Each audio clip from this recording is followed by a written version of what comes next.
This week, I married my husband, Alex. We're currently on our honeymoon, but instead of enjoying it, we're dealing with a headache because my mother-in-law is furious and blowing up our phones.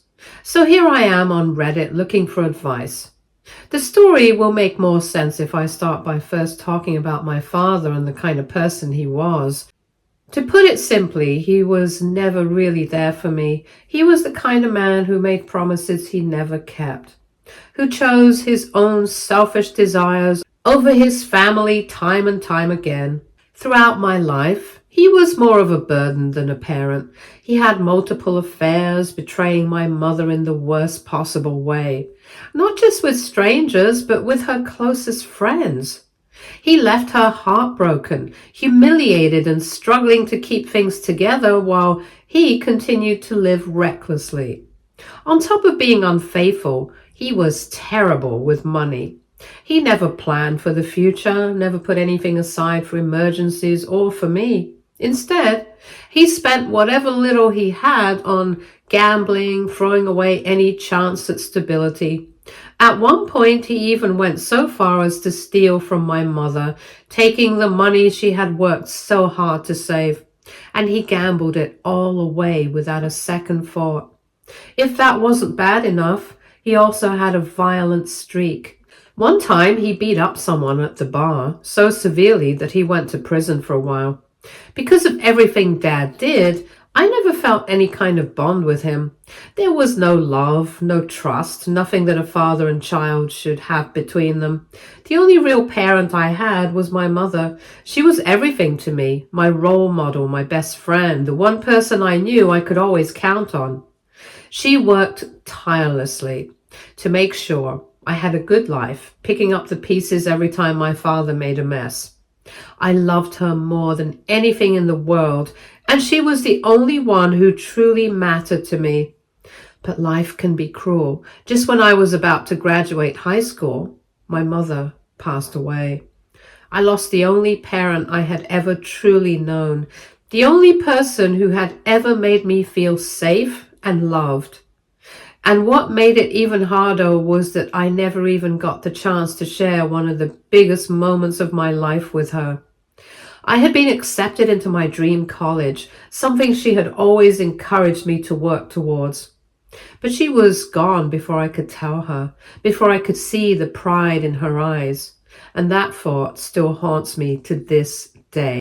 Life was downhill after her death, while I was struggling with the pain of losing her.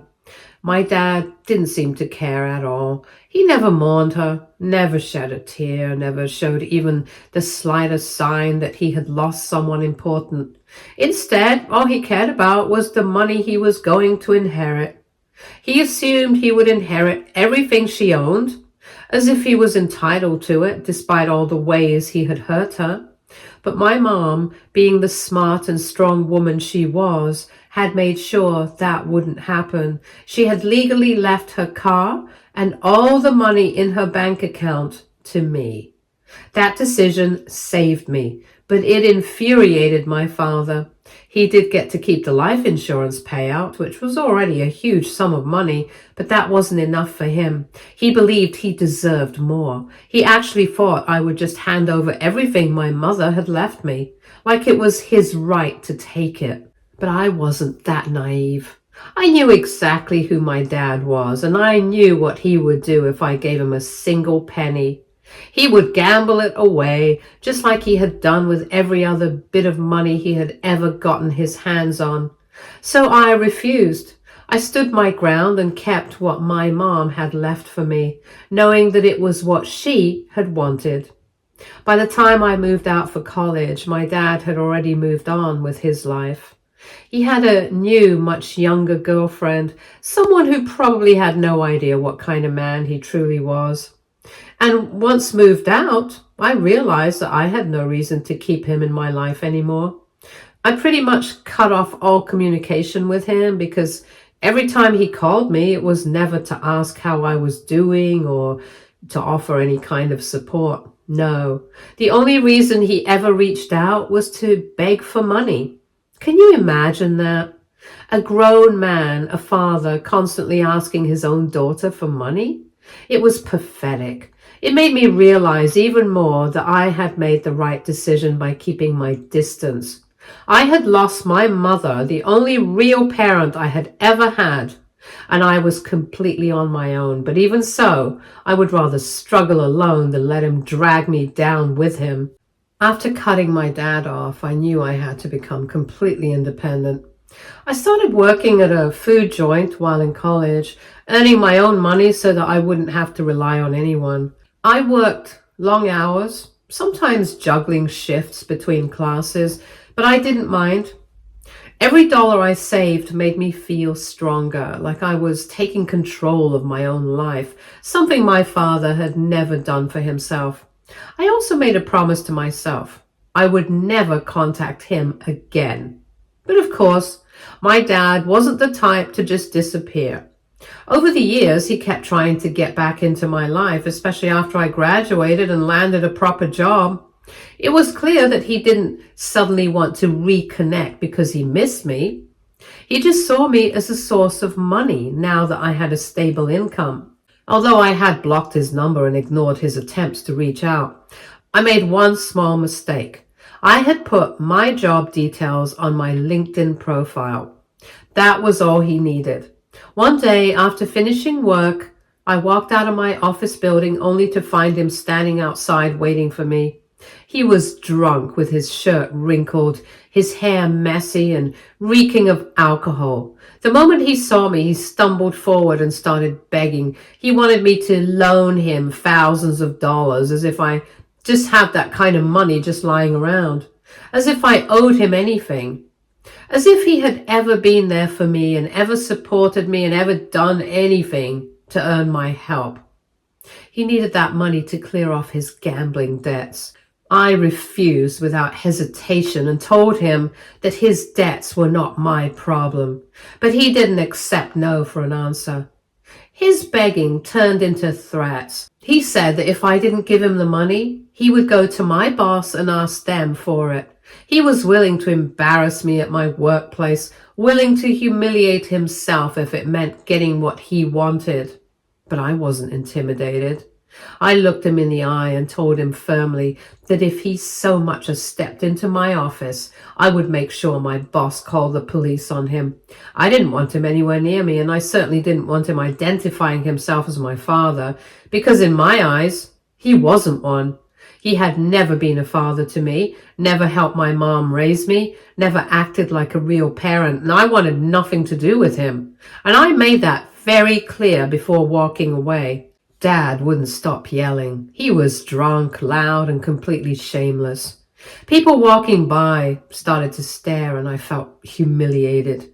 No matter how firmly I refused to give him money, he just kept shouting, acting as if I was the one being unreasonable. It was exhausting. And deep down, I knew he wouldn't leave me alone unless I gave him something. So just to get rid of him, I handed him a couple of $100. It wasn't much, but it was enough to make him finally go away. After that incident, I wasn't going to take any more chances. I immediately spoke to my building security and made sure they knew never to let him in if he showed up again. I also talked to my boss and explained the situation.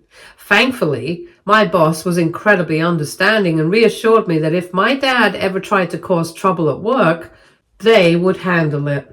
That gave me some peace of mind, but I knew that as long as my father was around, he would never truly stop trying to worm his way back into my life. And I was right. When I met Alex, my dad saw it as another opportunity to take advantage of me. I had been very careful to keep my relationship private, never posting about it on social media because I knew my dad. I knew the kind of person he was, how he always looked for ways to manipulate and guilt-trip me. But somehow, he still found out about Alex. I don't know how he did it, maybe through distant relatives, maybe through people who knew me. But once he had that information, he tracked down Alex and started messaging him out of nowhere. He told Alex that he should Be careful about marrying a gold digger like me. He painted me as some kind of schemer, saying I was just like my mother, someone who used people and threw them away after I was done. As if that wasn't enough, he even went on about my mother's money, twisting the story to make himself sound like the victim. He told Alex that I had stolen the money after my mom passed away, that I had run away with it without giving him his rightful share. He tried to make me look like I was the one who was greedy and selfish, all because I had refused to let him take what wasn't his to begin with. Reading those messages made my blood boil. I was extremely embarrassed that my own father had texted my partner and made up such blatant lies just to try and sabotage my relationship. It also made me realize that no matter how much time passed, no matter how much I distanced myself from him, he would always find a way to try and drag me down. Thankfully, Alex knows me well enough to know that it was all a lie. He did block my dad, and I thought that after that incident, he could never harm us ever again. Now, Alex and I had been planning our wedding for weeks, and everything was falling into place just the way we wanted. We had decided on a destination wedding, something intimate, peaceful, and meaningful to us. Neither of us wanted a big, extravagant event, and thankfully, most of our family members were supportive of that decision. Most, but not all. Alex's mom, my future mother-in-law, was not happy. She had made her feelings about our small wedding very clear from the start. In her mind, a wedding wasn't just about the couple. It was about her getting to show off to all her friends and neighbors. She believed that we should have let her invite everyone she knew, even people Alex and I had never even met before. She wanted our wedding to be more about appearances, about impressing others. When Alex and I stood our ground and said no, she was furious. But instead of being upset with both of us, she decided that I was the problem. In her eyes, I was the mastermind behind everything. She believed I had tricked her son into wanting a small wedding, that I was the reason he wasn't giving her the grand spectacle she had always dreamed of. The truth is, mother-in-law has never liked me. From the moment Alex and I got serious, she has resented me for one reason or another. Maybe it's because I have never sought her approval, never bent over backwards to please her the way she expected, and that probably has irritated her even more because she has had no control over me. She constantly goes out of her way to put me down every chance she gets. It's like she's always looking for something to criticize me, no matter how small. If I cook something for her and my father-in-law, she will nitpick every little thing. She'll act as if I've personally offended her with my cooking, comparing it to her own, and dramatically sighing about how I can never match up to her skills in the kitchen. And of course, she never stops reminding everyone that her son is going to suffer after marrying me, as if my cooking abilities somehow define my entire worth as a wife. But her issues with me don't stop at cooking. The biggest problem, according to her, is that my husband and I don't want children, at least not right now. In her mind, this is all my fault. She believes I'm the one brainwashing her poor son into not wanting kids yet. And she has told me multiple times that I owe her a grandchild soon, as if having a child is some kind of debt I'm supposed to repay to her. She has even gone as far as to say that if my first child isn't a son, she'll be very disappointed in me. The fact that she thinks she gets to dictate what happens in my body and in my marriage is beyond frustrating. The only saving grace in all of this is my husband. He has always taken my side and stood up for me. Every time his mother tries to put me down or make me feel small, he shuts it down. He makes it clear that our decisions are our decisions and that she doesn't get a say. But despite that, she never stops. No matter how many times he defends me, she still takes every opportunity to take a shot at me, as if she's just waiting for the day I'll finally break. Anyways, for our wedding, I had been very clear that from my side of the family, only some of my close cousins and relatives were invited. My dad, however, was not on that list. I didn't want him there, and I made sure everyone knew that, including my mother-in-law and father-in-law. They knew my history with him. They knew the kind of person he was. They knew exactly why I wanted nothing to do with him. So imagine my shock when, during the reception, after our beautiful wedding ceremony, when everything was going perfectly, I suddenly saw him walking into our party. I froze. My entire body went cold as soon as I laid eyes on him. My husband and I looked at each other at the same time, both of us trying to process what was happening. Dad wasn't supposed to be here. How did he even know where to come? Who had told him? And then, to our utter disbelief, my mother-in-law got up from her seat and walked right up to him. I watched in complete horror as she shook his hand like they were old friends. They stood there smiling and chatting as if this was some kind of reunion rather than one of the most important days of my life being ruined. That was when I realized she had planned this. She was the one who had invited him. Before my husband and I could even react, before I could storm over and demand an explanation, my mother-in-law grabbed the microphone. With the most smug smile on her face, she announced to the entire wedding, "As a special wedding gift, I've invited the bride's father to be here with us today." I felt my stomach drop. My hands curled into fists as I stood there, too stunned to move. But she wasn't done yet.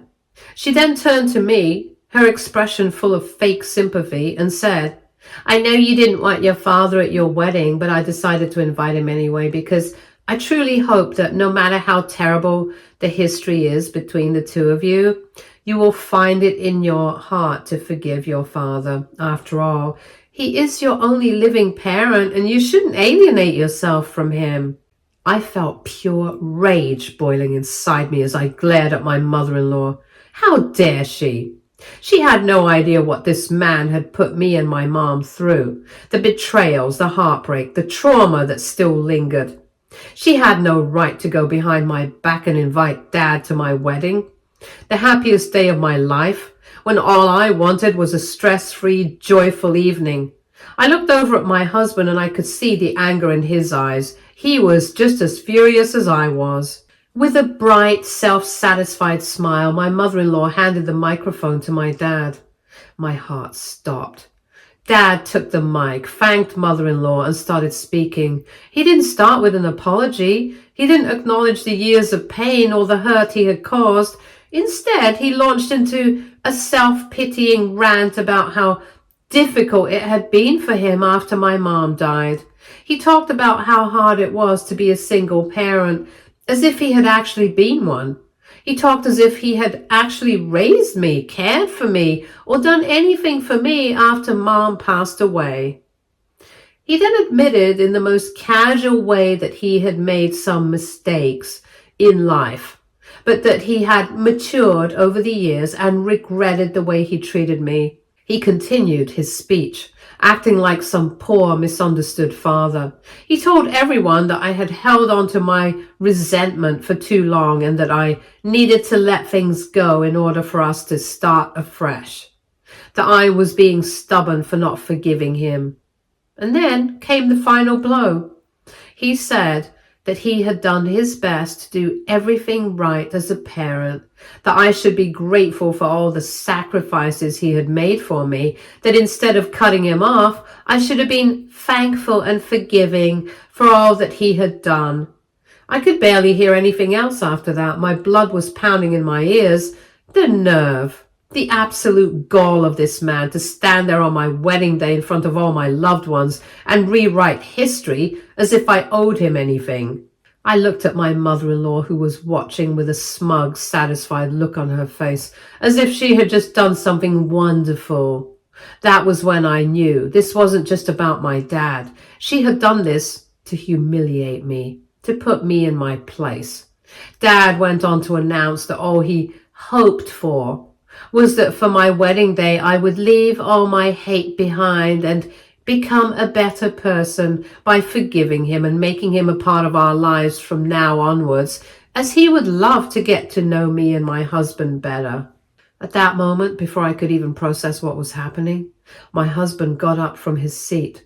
Without hesitation, he walked straight up to my dad, snatched the microphone from his hands, and turned to face him with pure fury in his eyes. I watched as Alex leaned in and spoke to my father.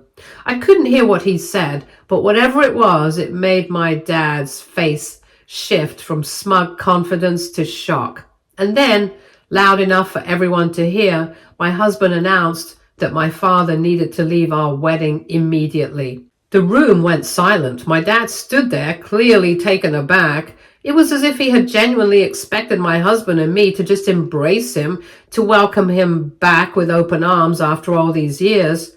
He had no idea how wrong he was.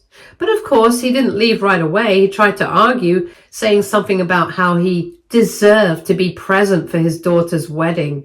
My mother-in-law quickly jumped in too, rushing to his side in support. She tried to stop my husband, insisting that kicking my dad out was cruel and unnecessary. However, Alex didn't budge. He looked her in the eyes and made it very clear if my dad didn't leave on his own, security would be called. There was a tense moment of back and forth, and my dad still trying to hold his ground, my mother-in-law desperately defending her grand gesture, but my husband didn't flinch. Finally, after realizing he wasn't going to win this, my dad gave up. He scoffed, muttered something under his breath, and turned to leave. I sat there shaking in quiet anger, watching him leave finally. I wanted to scream, to cry, to just break down right then and there, but I refused to give them the satisfaction. I wasn't going to let either of them ruin my day any further. So instead, I took a deep breath, stood up from my seat, and turned to my mother-in-law. My voice was steady, but the anger in it was impossible to miss. "You need to leave too." Her eyes widened. "You have done enough to try and ruin our wedding. You are an embarrassment to have as a mother-in-law, and I don't want to see your face ever again." The color drained from her face before she quickly turned red with anger. She looked around as if expecting someone to come to her rescue, to back her up. Her eyes darted to my father-in-law and then to my husband. Neither of them said a word. Realizing she had no support, she cussed me out and then stormed out of reception with an angry huff. After she was gone, there was a moment of stunned silence before, one by one, people came up to me, telling me that I had done the right thing, that what my mother-in-law had done to us was beyond disrespectful, that she had no right to interfere in such a personal and painful part of my life by inviting someone that I didn't want there. Now that the wedding is over, my mother-in-law is losing her mind. She's been blowing up our phones with text after text, furious that we humiliated her by kicking her out unceremoniously. She keeps going on and on about how we disrespected her in front of everyone and how she was only trying to do the right thing by bringing my father to the wedding. But the real kicker is that she's demanding that we issue a public apology. That's right. She wants us to apologize. It's almost laughable. My husband and I haven't responded to her yet. Honestly, we don't even know what to say because no amount of reasoning will make her see that she was the one in the wrong. So AITA? Update 1. When I first posted, I was still processing everything and feeling overwhelmed, but reading everyone's responses has made me feel so seen and validated. I spent years dealing with my father's toxicity and my mother-in-law's passive-aggressive behavior, and for the longest time I felt like maybe I was overreacting or being too harsh. But after hearing from so many of you, I now know that I have been right all along. My mother-in-law is still on her crusade to paint herself as the victim in all of this. She's been calling up every family member, friend, and even some of our wedding guests to tell them how horribly we treated her when all she wanted was to do something good for me and hopefully get my closure with my dad, if at all. She keeps saying that we shamed her in front of everyone on the biggest day of her son's life and that all she was trying to do was help mend a broken family. Thankfully, most of them aren't buying her sob story and have told her that it wasn't her place to interfere in my life. And as for my father, I did reach out to him long enough to inform him in no uncertain terms that if he ever tries to show up in my life again, whether it's at my workplace, my home, or through my husband, I will take legal action against him. I made it clear to him that with his criminal record, it wouldn't be difficult for me to get a restraining order against him. I know how he operates, and I refuse to let him think that he can just waltz back into my life whenever he wants, expecting money or attention. I don't want him back in my life, ever. The one person who has truly been my rock through all of this is my husband, Alex. He has been amazing, firm, unwavering, and completely on my side. He told me that his mother's actions were inexcusable and that we owe her nothing. He's now completely refusing to engage with his mom until she apologizes, and honestly, even if she does apologize, I don't know if I can ever look at her the same way again. Update 2. Today, my mother-in-law sent me yet another long-winded text. This time, she went on and on about how she thinks I'm being over-dramatic for cutting her off over what she calls a good deed. She claims that she was only trying to help me get closure with my estranged father and that I'm being crazy and too emotional for reacting the way I did. At this point, I don't even have the energy to be angry anymore. I just feel done. Hence, my husband and I talked, and we have both blocked her now. We don't want an apology anymore. We don't want any fake justification for her actions. We don't want anything from her. We just want her out of our lives. The one good thing is that my husband did talk to my father-in-law about everything, and thankfully, he understands our decision. He told us that while he wishes things didn't have to come to this, he respects our choice to cut mother-in-law off, and he won't interfere. Honestly, that's all we needed. Now we're going to try and focus on us, on our new life together, and on surrounding ourselves with the right people, the ones who actually respect and love us. Update 3. You all were right. Mother-in-law did try to show up at our place unannounced. Honestly, I knew she wasn't going to let this go so easily, which is why I took all of your advice and had already installed cameras around our home. And let me tell you, that was the best decision ever.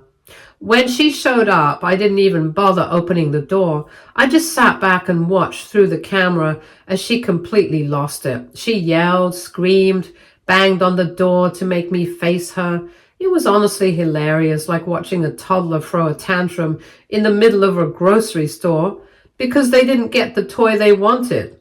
Except in this case, the toddler was a grown woman acting completely unhinged. I calmly called my husband and father-in-law to let them know what was happening. Father-in-law immediately called mother-in-law and told her to go home. I could hear them arguing through the camera with father-in-law screaming at him like a lunatic. Eventually, though, she left, probably because father-in-law must have warned her that if she kept it up, I wouldn't hesitate to call the police on her. Now, my husband is planning to visit his parents after work one last time to make it crystal clear that they are not allowed to come to our home ever again. No calls, no surprise visits, nothing. Hopefully, mother-in-law finally gets the message this time, but honestly, I wouldn't be surprised if she tries something even more ridiculous next. Stay tuned for more stories from our girl relationships.